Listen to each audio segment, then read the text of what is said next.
वाराणस्यां भैरवदेव संसार भयनाशनम्। ओम श्री काल भैरवाय नमः। जय भैरव दर्शकों, स्वागत है आप सभी का 52 भैरव ज्योतिष पर। प्रिय दर्शकों, आज मैं आपको बताऊंगा आपके घर के मंदिर से संबंधित कुछ ऐसी जानकारी जो आप अपने जीवन में अपनाकर काफ़ी हद तक अपने घर में सुख शांति को सुदृढ़ कर सकते हैं। मंदिर के कुछ ऐसे नियम जो आपको जानना परम आवश्यक है। हर कोई व्यक्ति सामान्य सी गलतियां कर देते हैं और उसके पश्चात देवता कुपित हो जाते हैं, तो घर में बहुत सी नकारात्मक चीज़ों का प्रभाव देखने को मिलता है, बहुत सी नेगेटिविटी घर में आ जाती है। तो प्रिय दर्शकों, वीडियो को पूरा अंत तक देखें। नए दर्शक चैनल को सब्सक्राइब करें। पुराने दर्शकों को मेरी तरफ से बहुत बहुत प्यार। काफ़ी लंबे टाइम के बाद वीडियो में आज बना रहा हूँ, तो आप वीडियो को पूरा ध्यान से देखें और इसको समझें। तो बात करते हैं आपके पूजा घर के कुछ नियम के बारे में, मंदिर के कुछ नियम के बारे में। सबसे पहली बात, मंदिर की दिशा परम आवश्यक होती है। कोई भी मंदिर अगर गलत दिशा में बना हुआ है तो देवताओं का मुख भी गलत दिशा में होता है, और हम जब पूजा करते हैं तो हमारा मुख भी गलत दिशा में हो जाता है, जिससे बहुत सी चीज़ों का नुकसान होता है। तो सबसे पहली बात, आपके मंदिर की दिशा जो होनी चाहिए, घर के ईशान कोण में आपका मंदिर स्थापित होना चाहिए। ईशान कोण या यूँ कहें उत्तर और पूर्व के मध्य का जो स्थान है वो ईशान्य कोण कहलाता है। तो ईशान्य कोण में आपके घर में मंदिर स्थापित होना चाहिए, वो सर्वश्रेष्ठ होता है। आपके घर के अंदर जो आपका मंदिर हो, एक तो लटका हुआ ना हो। बहुत से लोग आजकल जिनके छोटे फ्लैट हैं वो मंदिर बड़ा बना नहीं सकते, तो लोग लकड़ी का मंदिर और दीवार में फिट करवा लेते हैं, या लकड़ी का मंदिर 2 किलो पर टांग देते हैं। ऐसा काम बिल्कुल ना करें। हवा में झूलता मंदिर को न रखें। मंदिर को प्रॉपर आप स्टैंड दें, यानी कि उसको खुद के बूते पर रखें। यानी कि मंदिर आप, सबसे पहली बात तो कि आप मार्बल का मंदिर लें, पत्थर का मंदिर लें तो सबसे बेहतर है। अन्यथा आप लकड़ी का भी अगर मंदिर बनवाएं तो उस मंदिर को ज़मीन से ही बनवाएं, ताकि उसको ज़मीन पर ही रखें। और स्टील या फिर लोहे का मंदिर आप घर में न रखें, ये बिल्कुल नुकसान करता है, गलत चीज़ों को आकर्षित करता है। अब अगर बात करेंगे कि भी मंदिर रखें घर में ही, नीचे रखें, तो फिर उसकी हाइट क्या रखें। तो इसमें देखो 3 मुख्यतः नियम होते हैं प्रिय दर्शकों मंदिर की ऊंचाई के, कि यदि आप अगर ज़मीन पर बैठकर आसन बिछाकर पूजा पाठ करते हैं तो मंदिर की ऊंचाई आपकी नाभि से 2 इंच ऊपर होनी चाहिए, 2 से 3 इंच ऊपर हो। यदि आप स्टूल कुर्सी पर बैठ करके या किसी ऐसे आसन पर जिसकी थोड़ी ऊंचाई हो, उस पर अगर आप पूजा करते हैं तो आपके हृदय से, यानी आपके हार्ट से 2 इंच ऊपर मंदिर की हाइट होनी चाहिए। और यदि आप खड़े होकर पूजा करते हैं तो आपकी आइज़, यानी आपकी आंखों से 2 इंच ऊपर मंदिर की ऊंचाई होनी चाहिए। देवताओं की ऊंचाई इतनी होनी चाहिए ताकि आप ऊपर की तरफ देखकर उनकी पूजा पाठ कर सकें। चौथी बात है मूर्तियों की संख्या और आकार। देखो, एक ही भगवान की बहुत से लोग ऐसी गलतियां कर देते हैं। एक गणेश जी पहले से मंदिर में बैठे हैं, एक और गणेश जी कहीं गए, ब्याह शादी पार्टी में कहीं से गिफ्ट मिल गया, या फिर किसी धार्मिक स्थल पर गणेश जी के मंदिर में जाकर के वहाँ से दुकानों पे से मूर्ति उठा लाए, उसे फिर घर पे रख दिया मंदिर में और उसकी पूजा करने लगे। ये चीज़ गलत है। एक देवता की एक ही मूर्ति या फोटो मंदिर में होनी चाहिए, एक से अधिक ना हो। दूसरी बात, जो मूर्तियाँ आप रखें ठोस रखें, ऐसी मूर्ति रखें जो भरी हो, अंदर से खोखली ना हो, खंडित ना हो, कोई चीज़ टूटी फूटी ना हो या उस पर दरार ना हो, ऐसी मूर्ति आप ना रखें। आप ज़्यादा से ज़्यादा अगर मंदिर में देवता स्थापित करें तो 5 करें, 7 करें या 9 करें, इससे अधिक देवताओं की स्थापना मंदिर में न करें। ये बहुत ज़्यादा देवता स्थापित करने से बहुत सारे नियमों का पालन आपको करना हो जाता है। इतने जो गृहस्थ लोग हैं उनसे इतने अधिक नियम पालन नहीं होते हैं। मूर्तियों की स्थिति, अगर आप मूर्ति रखते हैं तो दीवार से थोड़ा सा आगे मूर्ति को रखें। मंदिर की जो दीवार है उससे सटा करके मूर्ति को न रखें, उससे थोड़ा सा 1-2 उंगल का आप फासला रखें, 1-2 इंच का फासला रखें देवी देवताओं की मूर्ति रखने के लिए। साथ ही अगर आप मूर्ति स्टैंड वाली नहीं है तो पीछे आप लकड़ी या फिर उस मूर्ति के पीछे आप कपड़े का आसन लगाकर उसको टिका सकते हैं। अगली बात, क्या स्थापित करें। बहुत से लोगों को देवताओं का क्रम पता नहीं है कि किस क्रम में देवताओं को रखा जाए, बिठाया जाए, उनको स्थापित किया जाए। तो इसमें सबसे बड़ी बात होती है ये कि मंदिर के मध्य में सबसे प्रथम में आगे ही आगे गणपति आप विराजित कीजिए। छोटे से गणेश जी हो, गणेश जी को आप विराजित कीजिए, मूर्ति हो या फोटो हो। दूसरी बात, ईशान्य कोने की तरफ, यानी कि आपके लेफ्ट हाथ के कोने में ऊपर की तरफ आप, जैसे मंदिर में 2 स्टेप बने होते हैं, तो ऊपर के जो स्टेप होता है उस स्टेप में आप या तो शिवलिंग रखें या फिर आप उसमें शिव परिवार की फ़ोटो या मूर्ति रख सकते हैं। शिवलिंग अगर आप रखें तो शिवलिंग जो जलधारी है वो आप उत्तर की तरफ मुँह करके रखें, इस बात का विशेष ध्यान रखें। उसके बाद शिवलिंग के ठीक पास में, यानी हमारी थोड़ी सी राइट साइड में, गणेश जी के ठीक पीछे आप लक्ष्मी नारायण जी की या फिर राम दरबार की फ़ोटो रख सकते हैं, मूर्ति रख सकते हैं, या फिर आप राधे कृष्ण की मूर्ति रख सकते हैं। जोड़े में हो भगवान कृष्ण की या भगवान विष्णु की फ़ोटो या मूर्ति होनी चाहिए। उसके ठीक बाजू में आप अपने घर की कुलदेवी की फ़ोटो रख सकते हैं, कुलदेवी की मूर्त रख सकते हैं। इससे अधिक अगर आप घर में स्थापित करना चाहते हैं मंदिर में, तो फिर आप शिवजी के नीचे का जो सेक्शन खाली पड़ा है उस सेक्शन के अंदर आप भगवान बजरंगी की, वीर बजरंगी की, या फिर सालासर हनुमान की, किसी भी देवता की, बालाजी हनुमान जी की मूर्ति रख सकते हैं, फ़ोटो रख सकते हैं। कुछ ऐसे भी लोग हैं जो प्रति मंगलवार को जोत करते हैं, दीपक जलाते हैं, तो वो वहाँ पर रख सकते हैं।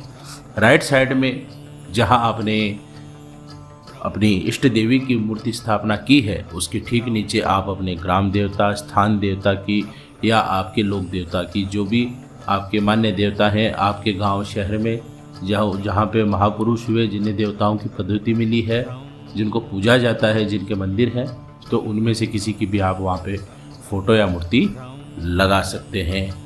कुछ लोग ऐसे हैं जो घर के अंदर लड्डू गोपाल भी रखते हैं, ठाकुर जी रखते हैं, तो उनके लिए तो खैर प्रॉपर अलग नियम होते हैं। अगर आप वो भी जानना चाहते हैं तो उनकी मैं एक अलग वीडियो बना दूंगा। और अगर जैसे आप दिया जलाते हैं, दिया आप गणेश जी के आगे रख सकते हैं या अपने राइट हैंड की साइड में दाएं हाथ की तरफ रख सकते हैं। धूप अगरबत्ती जलाकर रख सकते हैं। कायदा धूप का ही होता है, सूखी धूप हो, धूप के साथ कपूर जलाना बहुत बेहतर रहता है, और धूप के साथ कपूर आप जला सकते हैं। बांस की बनी हुई अगरबत्ती आप बिल्कुल न जलाएं, क्योंकि अगरबत्ती कुछ गलत चीज़ों की ओर संकेत करती है, और बांस तभी जलता है जब कोई व्यक्ति मृत अवस्था में हो या किसी मृत व्यक्ति के लिए बांस की अगरबत्ती जलाई जाती है। तो इस बात का विशेष ध्यान रखें। अगली बात जो विशेष ध्यान देने की है कि मंदिर के पास क्या न रखें।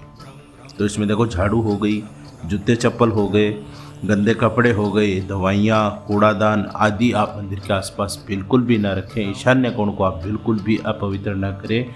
ये वह कोण है जो घर का सबसे पवित्र कोण माना जाता है।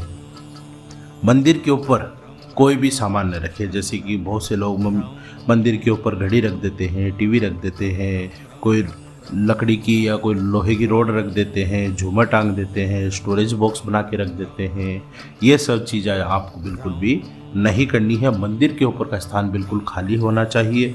मंदिर के ऊपर कोई भी प्रकार की आपको ध्वजा नहीं लगानी है। मंदिर के ऊपर कोई भी प्रकार का कलश नहीं रखना है। इस बात का विशेष ध्यान रखें। ध्वजा यदि आप लगाते हैं तो ध्वजा के नियम बहुत अलग होते हैं। तो अगर आप ध्वजा भी आपने लगा रखी है या आप लगाना चाहते हैं और उस पर अगर आप पूरा नियम जानना चाहते हैं तो कमेंट में आप बता देना, आपके लिए वीडियो ज़रूर आएगा। मंदिर के नीचे क्या न रखें, जैसे ऊपर मैंने आपको बता दिया, मंदिर के नीचे कोई भी प्रकार की पेटी, कोई सामान, गैस का सिलेंडर, ये सब चीज़ें आप न रखें। बिल्कुल भी गलत चीज़ें हैं, मंदिर के आसपास इनको बिल्कुल नहीं रखना चाहिए। मंदिर पर क्या न चढ़ाएं। मंदिर में आप यदि पानी वाला फूल चढ़ाते हैं, गुलाब का फूल, कमल का फूल चढ़ाते हैं, तो इसे रात भर आप मंदिर में न छोड़ें। अगर आप चढ़ाते हैं तो शाम होने से पहले आप इसे वापस वहाँ से हटा लें और उन्हें अपने किसी भी पीपल की जड़ में डाल दें या घर के किसी अन्य पौधे के जड़ में डाल सकते हैं आप इसे। पूजा की सामग्री में देखो आप ज़्यादातर लोग गलती ये करते हैं, आजकल फैंसी चीज़ें चल गई हैं, स्टील की प्लेट आती है, उस प्लेट को लाल रंग के कागज़ से या कोई पॉलीथीन से लपेट देते हैं, कोई सी प्लास्टिक से लपेट करके और उसकी अच्छी डिज़ाइन बना लेते हैं। ये सब चीज़ें मंदिरों में नहीं चलती है। मंदिरों में अगर हम घर के मंदिर में लोटा लें तो हमें वो पीतल का या तांबे का लेना चाहिए, पीतल की ही थाली लेनी चाहिए, और दिया भी, दीपक जो आप जलाते हैं वो भी पीतल का ही हो तो बहुत अच्छा होता है। स्टील की, प्लास्टिक की चीज़ों का उपयोग पूजा मंदिर में न करें। मंदिर के नीचे आप मिट्टी का मटका रख सकते हैं पानी के लिए, पानी का स्थान होता है। ईशान्य कोण में आप पानी का वाटर टैंक भी बना सकते हैं, अंडरग्राउंड बनाना चाहते हैं तो बना सकते हैं। धूप और अगरबत्ती बांस की ना हो, जैसे मैंने पहले भी बता दिया है कि आपको ये सब नहीं करना है। कपूर जला सकते हैं, सूखी धूप जला सकते हैं, अगरबत्ती आपको नहीं जलानी है। अगली बात, आपका जो पूजा का समय है वो निश्चित होना चाहिए। बहुत से लोग हैं जो पूजा पाठ तो करते हैं, नित्य नेम से करते हैं, लेकिन उनका कोई फिक्स समय नहीं है। अगर 6 बजे उठ जाते हैं तो 7 बजे पूजा कर देते हैं, सुबह 4 बजे उठ गए तो 5 बजे पूजा कर देते हैं, सुबह 9 बजे उठते हैं तो 10 बजे करते हैं। बहुत से ऐसे लोग भी हैं जो महाआलसी, महादाड़दी लोग हैं जो 11 बजे 12 बजे उठते हैं और उसके बाद पूजा करते हैं, तो 1 बजे तक पूजा करते हैं। ये पूजा का समय नहीं है, न ही वो आपकी पूजा लागू होती है। नित्य नियम से अगर आप पूजा करें तो एक समय आप निर्धारित करें, और जो बेस्ट समय रहता है वो तो ब्रह्म मुहूर्त का रहता है, और सायं संध्या का मुहूर्त सबसे बेस्ट होता है। उसके अतिरिक्त अगर आप पूजा अपने स्वयं के अकॉर्डिंग अगर आप पूजा करना चाहते हैं तो सुबह आप 6 से 7 के मध्य कर सकते हैं। 7 बजे लास्ट पूजा हो जानी चाहिए। शाम की जो आप पूजा करें वो सायं संध्या के बाद रात्रि 7:30 बजे तक, 8 बजे तक आप पूजा कर सकते हैं। उससे लेट आप पूजा नहीं करनी चाहिए। फिर समय बदल जाते हैं, होरा बदल जाती है, तो बहुत सी चीज़ों में चेंज आ जाते हैं, तो देर से दानव बनते हुए समय नहीं लगता है। काल सबका बदल जाता है, तो कब हम किसे पूज रहे हैं खुद हमें ज्ञान नहीं होता, तो ऐसी पूजा किसी और को लागू हो जाए वो भी सही नहीं है। अगली बात, पूजा मंदिर में अपने पूर्वजों की फ़ोटो बिल्कुल भी ना लगाएं। ऐसे पूर्वज जो स्वर्ग सिधार गए हों, जो स्वर्गवासी हैं, चाहे आपके माता पिता हो, दादा दादी हो, नाना नानी हो, या आपके कोई भी घर में ऐसे हैं जिनकी आप फ़ोटो लगाते हैं, तो पूजा मंदिर में इनका स्थान नहीं होता है। पूजा मंदिर में इनका थोड़ा अलग नियम होता है। दूसरी बात, अगर आप ये सब करते हैं तो इससे नकारात्मकता आती है। देवताओं के बराबर पितरों का स्थान नहीं माना जाता है। देवताओं से 1 इंच नीचे पितरों का स्थान होता है, उनके अलग नियम होते हैं। प्लस पितरों की जो दिशा होती है वो दिशा बहुत अलग होती है, तो देवताओं की दिशा में पितरों का स्थान बिल्कुल सही नहीं है। अगली बात, बहुत से लोग फ़ोन करते हैं, पूछते हैं कि गुरुजी हमारे परिवार में वो था, वो चला गया, तो उसका सूतक लागू होगा या नहीं होगा, कितने दिन तक पूजा ना करें। तो देखो, इसमें ऐसा है कि अगर आपके घर परिवार का सूतक है तो आपको पूरा 13 दिन तक ही मानना चाहिए। 13 का जब उसका घड़ा बढ़ जाए तब उसके बाद आपको घर में दीपक प्रज्वलित करना चाहिए और रोली का तिलक लगाना चाहिए। घर में सभी मूर्तियों को, देवताओं को स्नान करवाना चाहिए गंगा जल से, और साफ शुद्धता के बाद ही आप घर में दीपक जला के पूजा करें। उससे पूर्व नहीं करना चाहिए। 13 दिन का पूरा सूतक आपको मानना चाहिए। एक और विशेष बात, रात को जब आप देवताओं की पूजा कर लें और लेट नाइट का समय हो जाए तो फिर आपको पर्दा लगा देना चाहिए, या घर में जो मंदिर है उसको कोई गेट लगाना चाहिए। गेट अगर नहीं है तो मंदिर को रात को जरूर ढकना चाहिए। शंख का प्रयोग अगर आप पूजा में करते हैं तो दक्षिणावर्ती शंख रखें, अन्यथा शंख का प्रयोग न करें। शंख का प्रयोग थोड़े नियम होते हैं, वो भी मैं आपको अगर आप चाहें तो डिटेल में बता सकता हूँ। अगर आप घर में शंख रखते हैं तो दक्षिणावर्ती शंख रखें, जल से भर कर रखें, नित्य शंख ध्वनि करें और पूरे नियम पालन करें।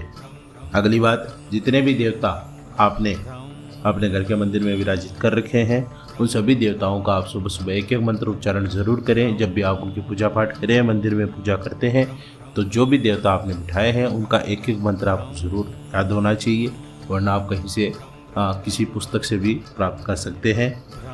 अगली बात, बच्चों को अगर आप मंदिर में पूजा करवाते हैं तो उन्हें थोड़ा आदर भाव सिखाएं, थोड़े नियम सिखाएं, ताकि वो नियम से बचपन से ही पूजा करनी शुरू करेंगे तो बड़े होकर के भी अपने नियम को बरकरार रखेंगे और एक सही तरीके से पूजा पद्धति का पालन करेंगे। लास्ट और आखिरी बात, बिना स्नान के मंदिर में प्रवेश वर्जित है। विशेष ध्यान रखें, बिना स्नान के अगर आपको कुछ छोटी मोटी चीज़ भी चाहिए तो आप मंदिर से न लें। आप प्रयास ये करें कि मंदिर में आपका घुसना न हो, आप प्रवेश न करें। और जब महिलाएं अपने माहवारी के समय होती है, अपने पीरियड्स का जो समय होता है यानी कि एमसी में होती है, तो उस समय मंदिर से दूर रहें, मंदिर के आसपास भी न निकले। मंदिर के आगे की झाड़ू भी कोई और लगाए तो बेहतर है। मंदिर पे परछाई नहीं पड़े तो ये ज़्यादा बेहतर रहता है। मंदिर में ईश्वर के प्रति अपनी श्रद्धा रखें, दिखावा नहीं रखना है।